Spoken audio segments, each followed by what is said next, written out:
All right. I think I just started recording. There we go. Participants.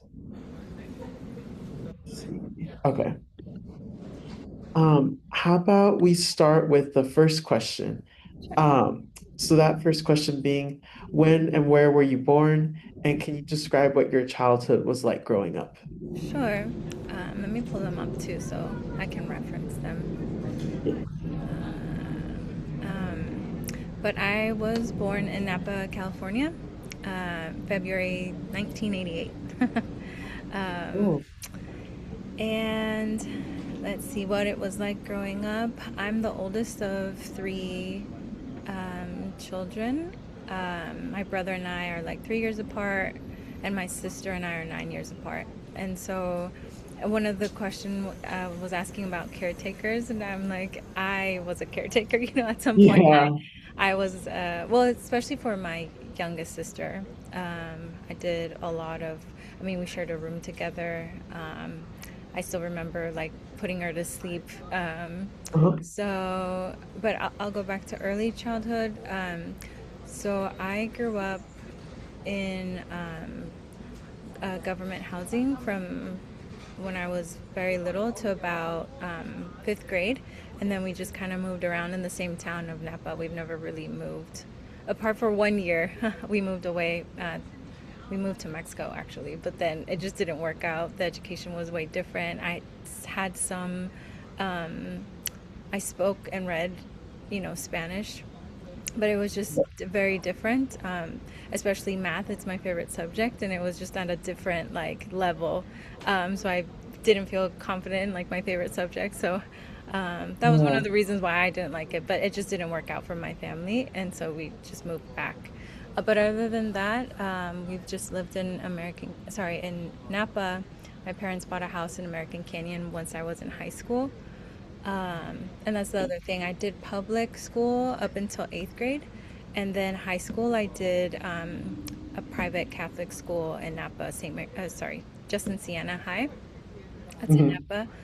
Yeah. And it was a college prep. So it was a pretty easy, that's where I heard of St. Mary's. So it was a pretty easy transition. Awesome. Wow. Hi. Hello. Hi. Sorry, I was having some trouble with the Zoom, so Okay, I apologize for that. no problem. No worries. We were just starting with the first question. Okay, awesome. What was it like growing up? Like when and where were you born? If Judith, I apologize if you wouldn't mind like rehashing a couple of the details. Oh, no problem. So I was born in Napa, California. Um, I'm giving my birthday 1988, February 1988. Mhm. Um, let's see. And I did say I grew up in government housing up until like fifth grade. We moved around a lot, and then eventually we bought a home in American Canyon. So that's just kind of like my world for the first 18 years of my life. And then I was saying I went to public school from kindergarten up until eighth grade, but then high school, I went to Justin Siena High in Napa, and that's where I heard of St. Mary's, because it's also, ours is a Lasallian Dominican school, and St. Mary's is a Lasallian school, so that's how I heard about St. Mary's. I was also telling Colin that, oh, sorry, Eric. No worries. My last name is my father's from Mexico. He like immigrated here at 18. It's Colin. It has an Oh, accent. no way. I, Oh, that's so and I cool. get that all the time because it's like the first Yeah, name I'm so out of sorry. I don't know all why of that happened. them. No, I'm it's like totally cool. alphabetical order or something. I don't know why. Yeah, no, Sorry. it happens all the time. It's totally fine. No worries. Um, sorry, Yeah. Eric. What was I saying? Um, Um, I believe like talking about like where you're Justin Siena High being a Lasallian Dominican school, St. Mary's well, I think Lasallian school. I was, thank you. I Yeah. was gonna say that I'm the oldest of three. So, my brother was born in 91 and my sister in 96. So at some point I was a caretaker to, at least my youngest sister for sure. And I don't know. It's a very small. Nampa's a very small town. I'm just trying to think like relative to what my childhood was like. I grew up with. I have lots of cousins. Most of my family also lives in that town. So growing up was so much fun with like seven other cousins running around. You know, we'd put on plays sometimes because there were so many of us. I do remember one year um, we just decided to put on the seven Snow White and the Seven Dwarfs play because we literally had enough dwarfs. Oh my gosh. I was Snow White. I'm like the oldest of my cousins too, so I was casted as Snow White somehow. And That's awesome. anyway, we had a lot of fun. Like summers were the best. I remember Fourth of July's were so cool because we would all get together. Um, yeah, so I don't know how much more detail you want on early. No, that's so fun. Yeah. Uh, I always That's loved hanging out with my cousins too. Yeah. Um, so our second question is honestly like kind of perfect because it's more about family. So, can you describe your family, your caretakers? You already mentioned your siblings. But how did your family, being with your cousins and stuff, how did that shape your values and your personality? Yeah, I think also because I was also the oldest of my cousins, so it was really like I was taking care of, yeah, it really shaped my personality. I'm a caretaker, what I wanted to be, like, not because anyone told me I had to, but I was like, I'm definitely going to be a mom. You know, that was just Mm-hmm. like, and I am. I have one daughter, um, but that just came like that was just going to be a natural thing, just something I knew I wanted to Mm-hmm. do. Um, and so I've been, because of it, I'm very responsible. Like, not that it's a bad thing, but like I didn't really get a chance to maybe like make more mistakes. I had to just always be like responsible and kind and courteous and all those, good qualities that you should have. Mm-hmm. But Yeah. which um, again, there's nothing wrong, but I just wish I had more. Like, for example, my sister, my brother have been able to explore more of like who they are, because they don't really have that pressure. So I'm the first in my family. I was the first to do a lot of things. So first in my family to go to college, to graduate from college. Um, I was also the first to graduate from like a college prep private high school. My brother ended up going to that high school as well and graduating from there. Um, and it really was about like opening doors. Like that really was something that was maybe my parents, like from the beginning, was the reason we came to this country is because we wanted you guys to have a good education. So that was in my ear like the entire time. So there was no way I was not going to graduate from college. I had to. It was just the plan, the Yeah. family plan, to where like I got to that point where I was graduating and I'm like, okay, so what's next? Like I've done everything I had to do to get to this point. Like, what am I going to do next? Yeah. Um, and what was something else? Oh, and just also being a Latina in those two schools, just in Siena High, I was definitely like one out of five Latino students. It's a very small school. Our graduating class was like 100 students, maybe overall was like 300 students. So it's a very, very small school. And the majority of the students that go there, have come from wealthy families, like they own wineries or businesses, restaurants. Um, in in the valley, whereas my family, my dad has worked at a winery for over 35 years. He did start as a field worker, but he moved it up into the cellar worker, which is like indoors processing the wine. Um, and I'm sorry, I'm losing my train of thought. Um, Yeah, my mom was a homemaker, so she took care of us up until also when I was in high school. Then she got a job as an outreach worker for a nonprofit health clinic in Napa. Um, and so it's always just been like being of service to the community. That was something also I remember putting in my like essay for St. Mary's, that I wanted to learn as much as I could, and so that I could bring back some of that to my community and to help my community. So that was a big thing for me. Um, yeah, I That's think that's awesome. good. Thank you Yeah. for sharing that. Yeah. Um, it's cool to hear about like how you open like doors for your family, like being the first to graduate from a college prep school, go to college, like and being like one of few Latinos or Hispanics and in general, it's amazing. It's really inspiring. Thank you. Yeah. Yeah.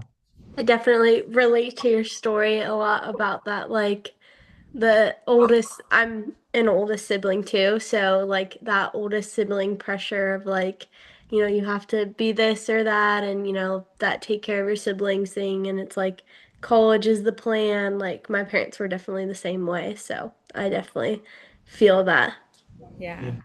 yeah. There's I'm like college I'm plan. Yeah, I feel very much the same way. I'm the oldest of two. I have a younger sister, and like I just always wanted to be like that example, set that good example for her, and just like look after her in general. So yeah, I really resonate with you too on that. Yeah. Um, that moving into our next question, I feel like you touched upon it a little bit already. How did your upbringing shape your personality, values, and outlook on life? Yeah. Or sorry, did we just do that one, McKenna? I'm sorry. What? We can say Um, number no, two. I think Wait, no, that was number three. But I mean, if okay. you have any, I think if you feel like you already touched on that, don't feel the need to But like read it. But something I could add to that is because I did grow up like mostly low income, I definitely had a different perspective, especially when I went to Justin Siena and then later St. Mary's. But I think yeah, Justin Siena helped me to have, I don't know, there was like a buffer between high school and then getting to St. Mary's, so it wasn't so much of a shock. I know a lot of yeah, my friends talk about the cultural shock or just shock. There is a big community. So Napa is there's a big immigrant community, but and then there's also like everyone that owns the wineries and all the businesses there. So it's very much there isn't a lot of diversity. It's really like white and Hispanic.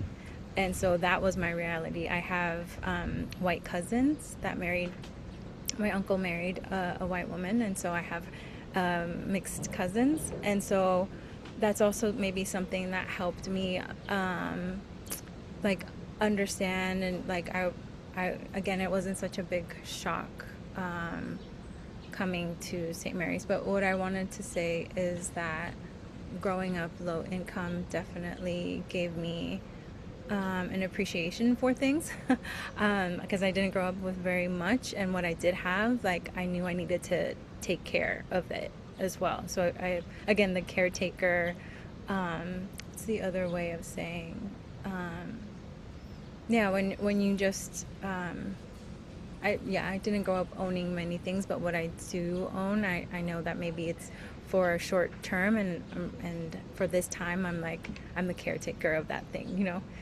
So Yeah. that's just kind of the thought I have around that. So yeah, great appreciation for things, and I don't know, I knew like my also limitations, like what it's like to live within limitations. But I didn't let that stop me from like, you know, wanting bigger goals or having bigger goals or wanting things. It didn't really limit me that way, which I guess is good. yeah. I think that's good. Yeah, I agree. That's yeah, like kind of knowing that there's like limitations, but still having those hopes and dreams and like chasing after them type of thing. That's really amazing. Yeah. Let's the Thank you for sharing that. Moving on to question number four, were there any defining moments in your early life that changed the way you saw yourself or the world around you? Yeah, I was looking at that question and like defining moments. Could you repeat it again? Yeah. Maybe it's thinking. And we can like break into two parts too. It's kind of like a two-parter question. Were there any defining moments in your early life that changed the way you saw yourself? And then we can talk about like the world around you as well. Um, Maybe what I can talk about is in high school I did um again, because I was one of five Latino people in my school, I did feel like I wanted to share some of my culture with the school. So I would, once I was a senior, I was more involved in like, for example, I think we had like a Cinco de Mayo day, which is not even like the best holiday to celebrate. You know, it's not very. Yeah. Um, uh, there's like what people think it is and then what it actually is, but still it was something that most people recognize, so I'm like this is as you know, let's start here. um, Yeah. I what I want to say, so I did feel like a sort of responsibility, like I want to be that person that people can come to with like kind of like a middle ground, like I'm not gonna like push my like beliefs and culture onto you, but like here, let me just share it, and like if you want to know more about it, like this is a cool safe space for you to like ask me questions or just like experience it, you know. um, Yeah. but so I feel like that responsibility, I guess, in a way. But then also, I really think that what shaped me in high school and my early life was performing. So I started performing in choir. I joined choir in high school. From there, we would perform the liturgies on campus. Once I went to St. Mary's, I also joined the choir, and along with my boyfriend, because we both ended up at St. Mary's and we were both in the choir. I also started Spanish choir, in so Spanish mass at St. Mary's. I think I don't know if I like started it, but I know like when I was there, there wasn't a Spanish mass, or I became in charge of it. I really don't remember, sorry, but I did organize it. I would print out the pamphlets, choose the music, you know, rehearse with the Spanish choir. So that is a little bit of what we did there.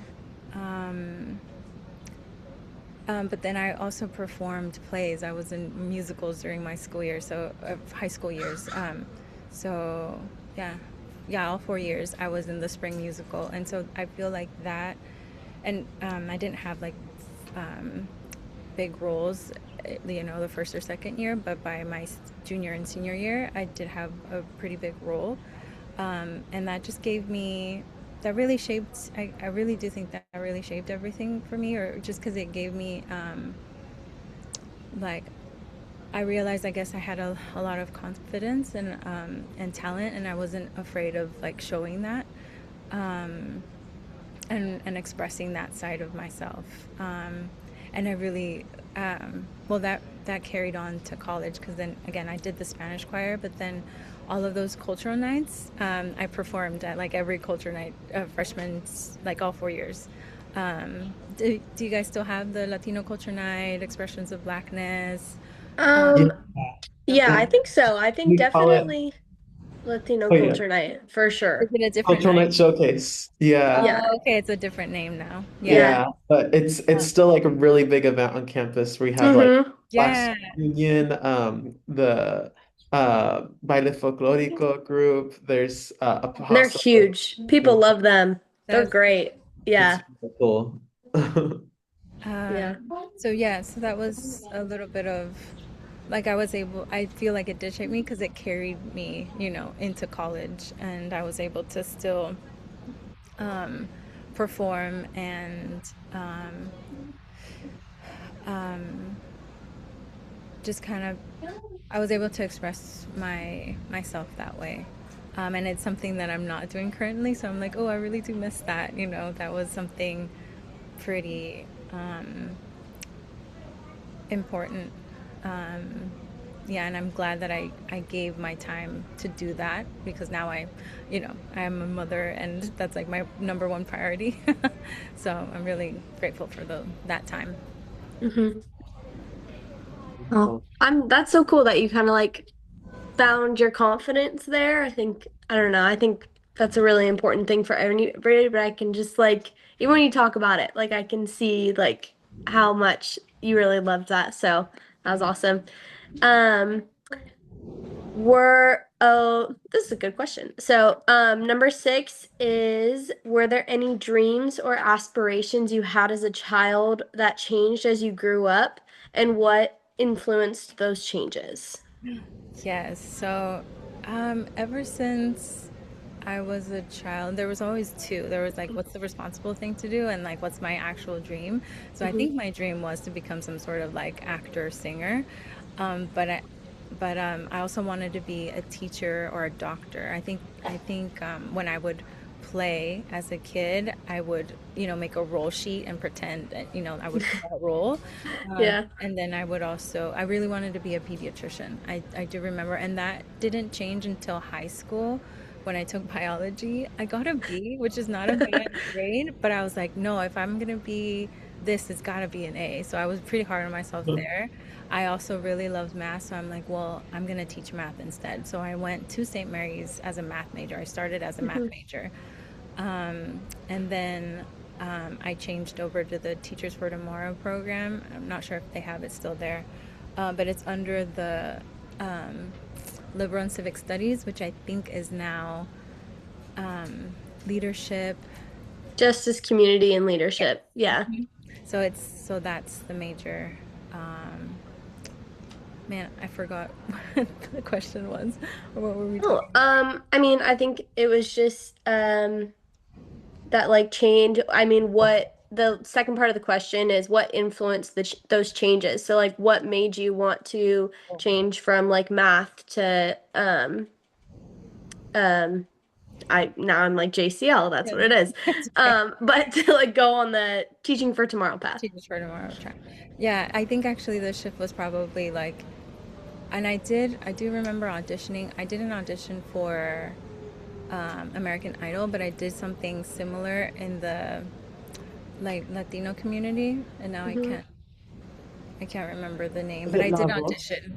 Say that again? Is it Lavos? No, it Lavos. wasn't La Voz, but it was something similar. Yeah, that came out in the early 2000s. That's so cool. Academia? La Academia, yes, that Oh, one. that's I awesome. auditioned for that. They came out to San Jose, and I guess I had already graduated college by then. So it was after 2010. Maybe it was like 2011, 2012.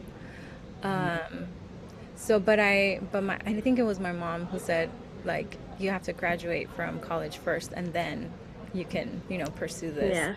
And I didn't really, like, I didn't fully pursue it. I would say I did audition, but I wasn't like I was at every audition and I just did it once. Like, I was just like, if Hmm. I'm going to do it, let me just do this once. And obviously, and I didn't make it, I didn't make it to the second. I made it to the second round actually. I just didn't get in. Mhm.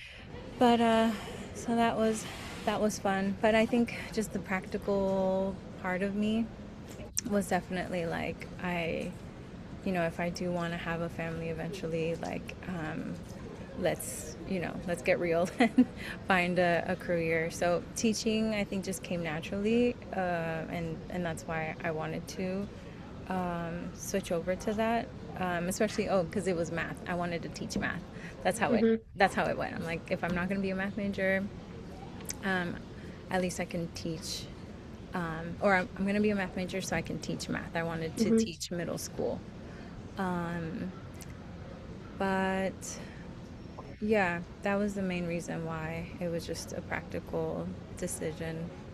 Um, but I still found ways to like do the creative stuff. I also recorded a song with an artist from the Bay Area, Hmm. so that's there on Spotify. That's so cool. But Cool. and it had and What's the a song social called? it's a social justice song. Oh, I think it's cool. called Immigrant Song. And it's and I'm singing in Spanish because that's another Hmm. thing. So my freshman year I had never sung, so I was singing music in musicals, so it's mostly English. I mean, yeah. Yeah. But freshman year for that event for the Latino Cultural Night, what they did that year is just focus on one country, and it was Mexico. And the the I think the storyline was like the Mexican Revolution, and Oh, so when they were asking for artists, they wanted someone to sing like a ranchera, like a very traditional Mexican music. Um, yeah, and so I ended up learning because I had never sung a ranchera before, but like opera and ranchera are pretty similar. So that was the first time I ever sang. The song they had me sing was Mexico Lindo y Querido, wow. which is like just a very patriotic Mexican song. Yeah. And I learned it for this show, and that was the first time I ever sang a ranchera. I'm like, oh, this actually sounds pretty good. And Hmm. so that kind of has been like I can sing musicals, but on the other side, which is really like my life, That's like so cool. I've been able to kind of balance both cultures, like and languages, English and Spanish. So this song that I recorded is there. He's rapping, but the chorus is kind of like in a ranchera style song. But anyway, Wow. you can How how you can look into cool. it if you want Yeah. research. Oh, I'll listen to Yeah. it. I'm Okay, definitely gonna listen to it. That sounds Yeah. I'll awesome. send it to you guys because it might. I think we misspelled immigrant, so I'll find it to you, or I'll send it over to you. Oh, that's great. Oh, how cool. Can I ask what you do now for work? Ooh, If you good do. question. So I didn't become a doctor or a teacher. I did something completely different. So after college, what I ended up doing was working at a nonprofit clinic. Because at that time, the sorry, the the program I was in at St. Mary's, the one that's Justice Leadership. Sorry, I forget the other name. Yeah. We also did a lot of there was three tracks. It was Teachers for Tomorrow, um, and then nonprofit work, and then there were three tracks. But anyway, I decided to work, or the only job I was able to find was at this nonprofit clinic, and Mhm. so I did that for about 3 years. I ended up working at a county clinic too. Then I went back to um, Napa and worked at a winery, and that I always call that my fun job because it was a lot of fun. Like at Mhm. that time, it was like my early 20s, and I was working at a wine a winery and just like pouring wine, chatting with people. It was a lot of fun. But then after that, I worked at Tesla. I ended up working for 7 years at Tesla, Mhm. um, and then for about a year at Lucid. And currently, I'm in between jobs. And I think I was when we all met.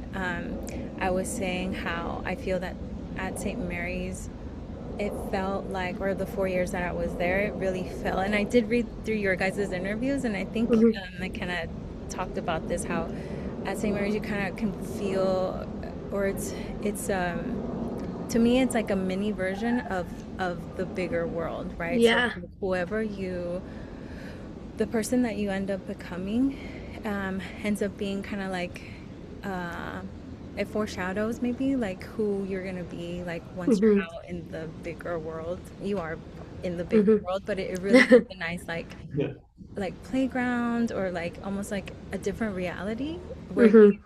you can just kind of find out who you are, find your like what interests you, and hopefully you get to carry that out when you're out here. And well, the epiphany or whatever I had was that I at St. Mary's, it wasn't that I was like joining. I did join a couple things. So I was at Silsa. I worked at Silsa, the Catholic Institute for Zion Social Action.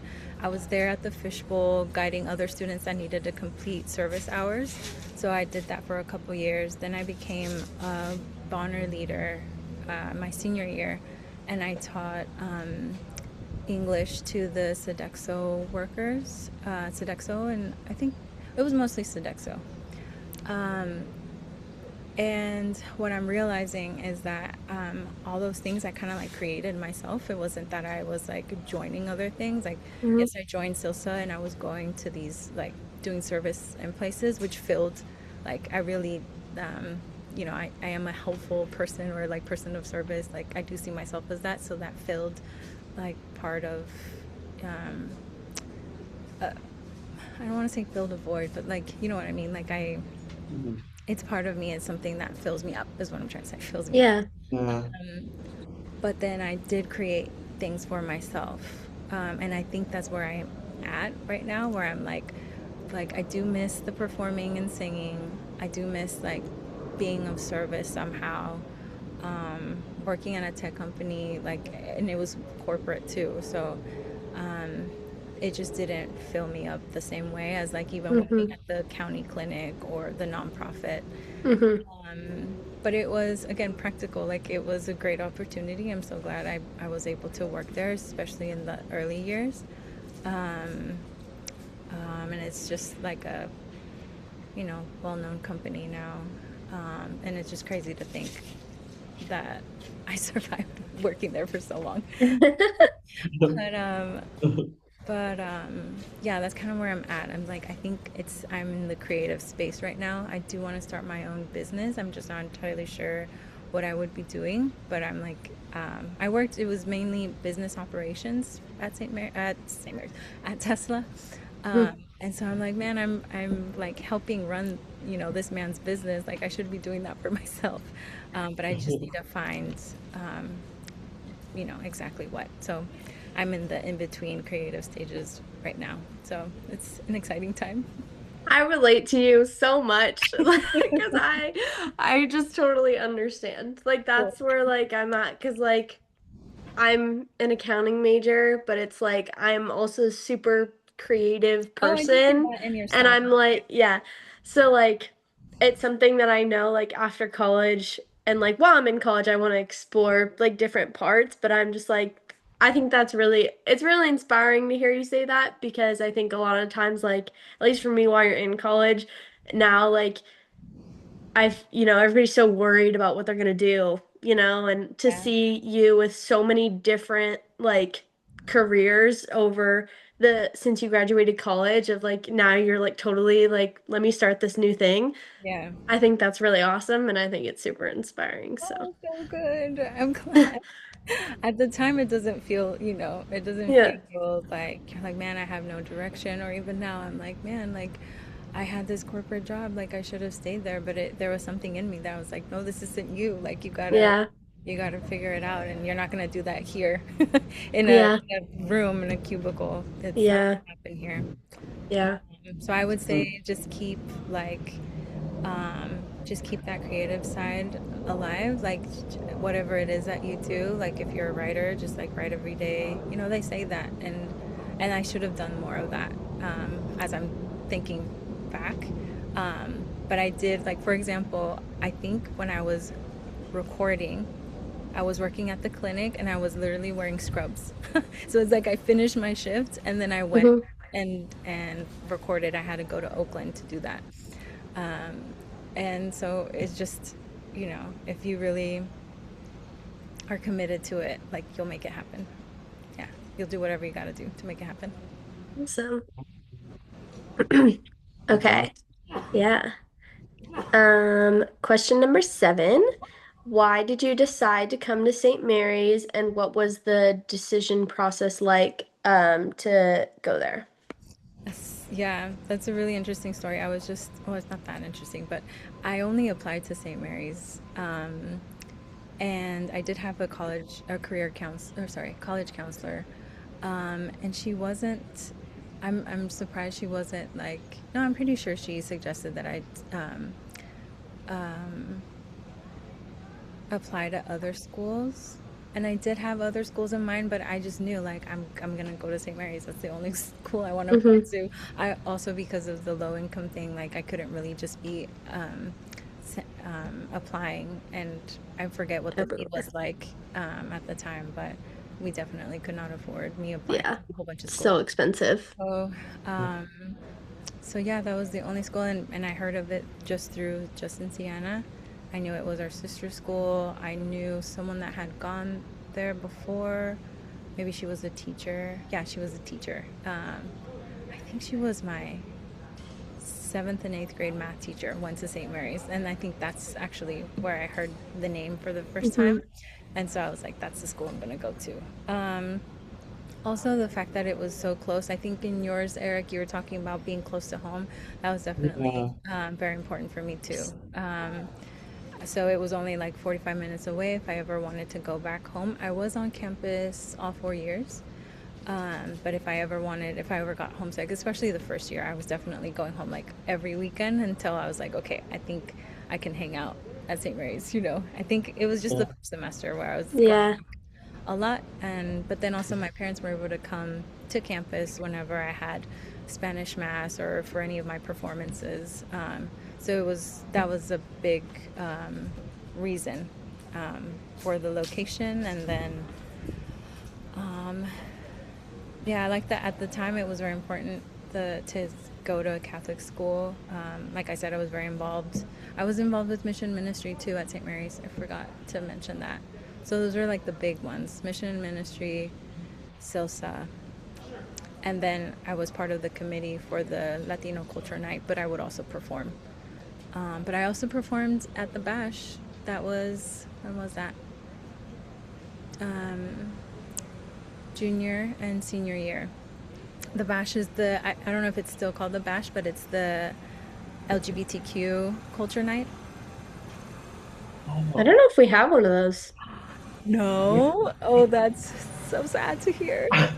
I think it might have I mean, been. I've never heard of it, but I don't know.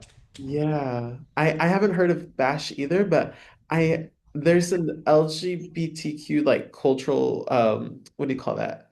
Celebration. Like they Yeah. have like a Latino grad night and is it kind of like that? Like Not just the grad night though, but yes, there was a LGBTQ grad night. I went to that one. I went to the Latino one and the regular one.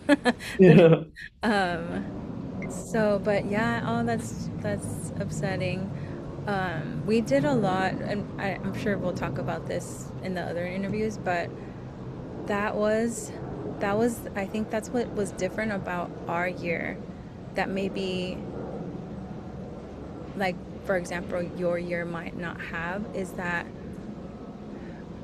we were all for I think I'm gonna look this up for whenever it comes up, but I'm pretty sure it was 2010 is when everyone was advocating for same-sex marriage. Like that wasn't a thing, and Mm.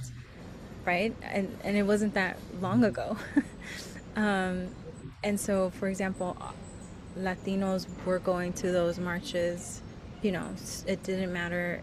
Um, what I'm trying to explain is that we were all supporting like each other's um, like It's mission or things that we yeah, believed in, right? like So fighting for rights together.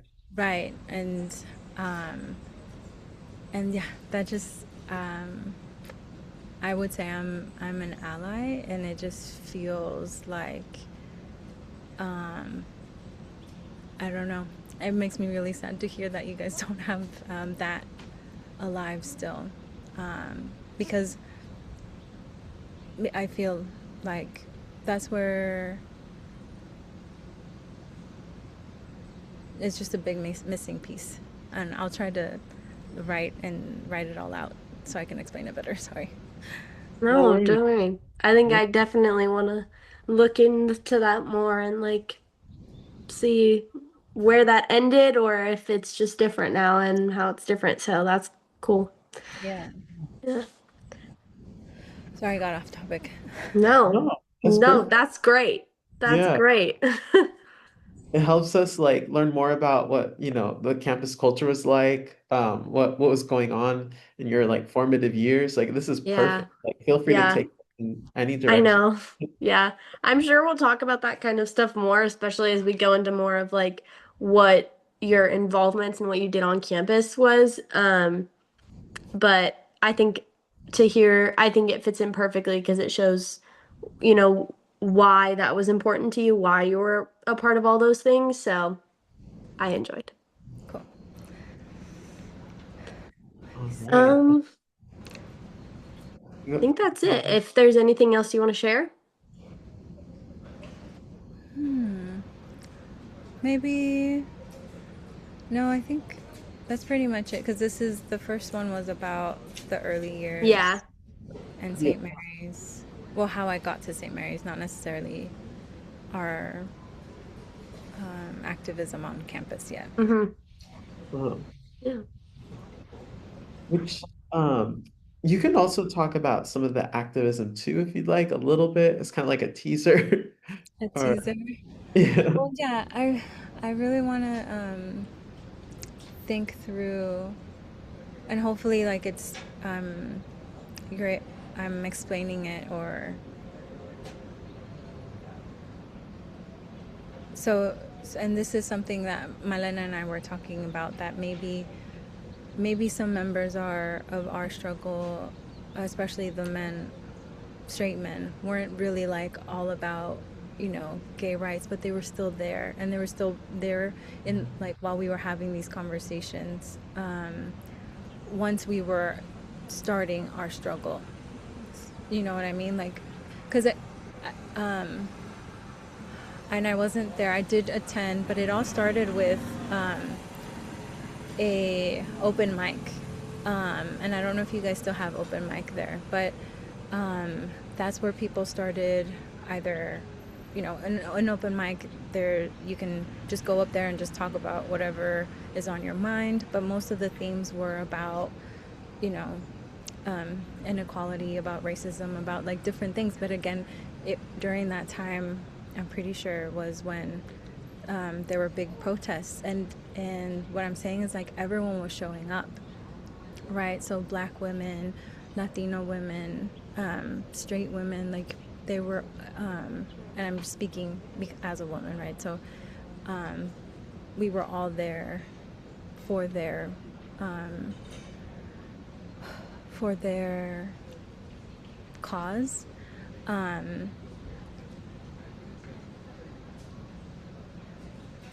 and we were all there for each other, especially like our group, because our group was made up of like feminists, Latinos, the black community, and LGBTQ. So um, that's why um, that's why I feel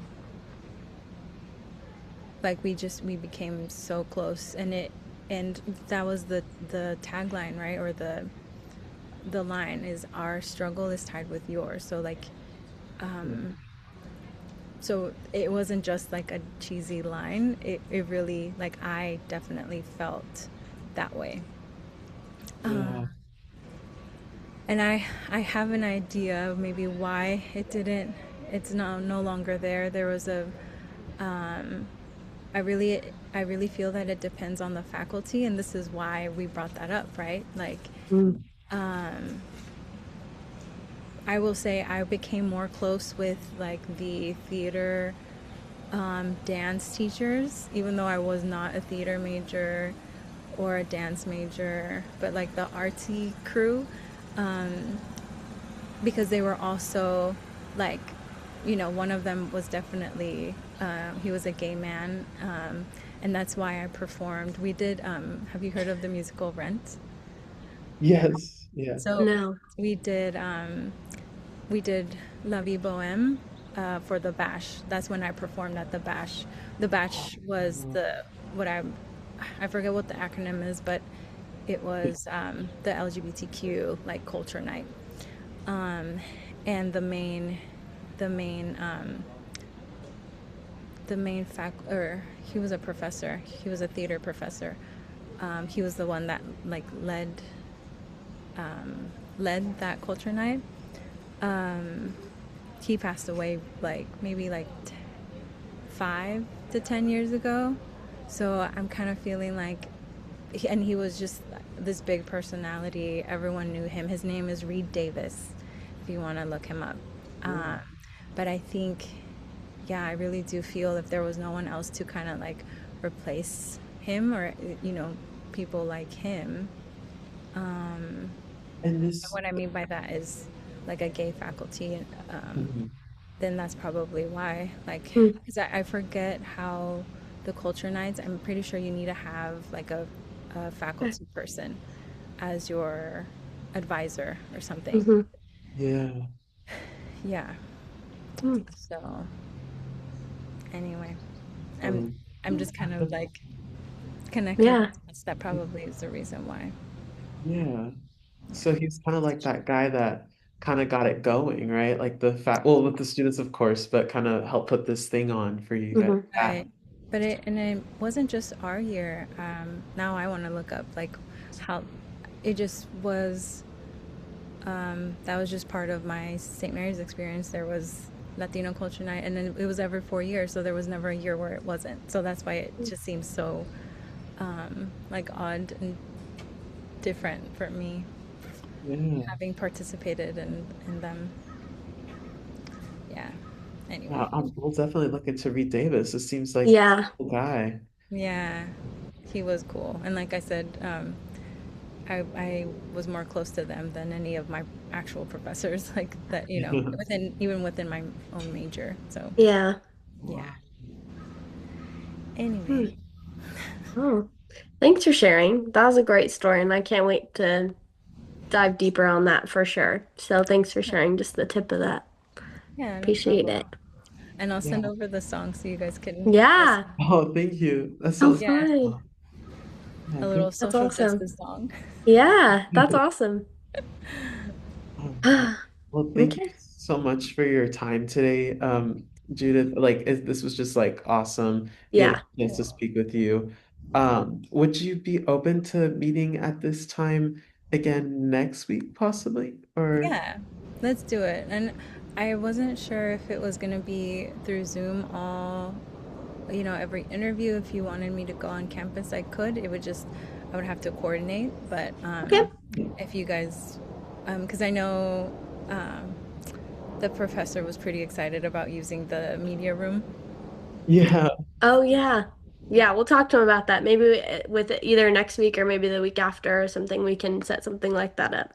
Okay. yeah. What I'm saying is I'm pretty local, so I can go. Okay, I'd be perfect. available. All Yeah. right. Awesome. That's good. Great. Yay. Well, Nice thanks meeting for you guys. chatting. Yeah, nice meeting you too. I hope you have a great rest of your day. You Yeah. too. Have a Okay. See wonderful you rest of next your day. week. Thank you so Bye, much. everybody. Bye. Bye. Bye.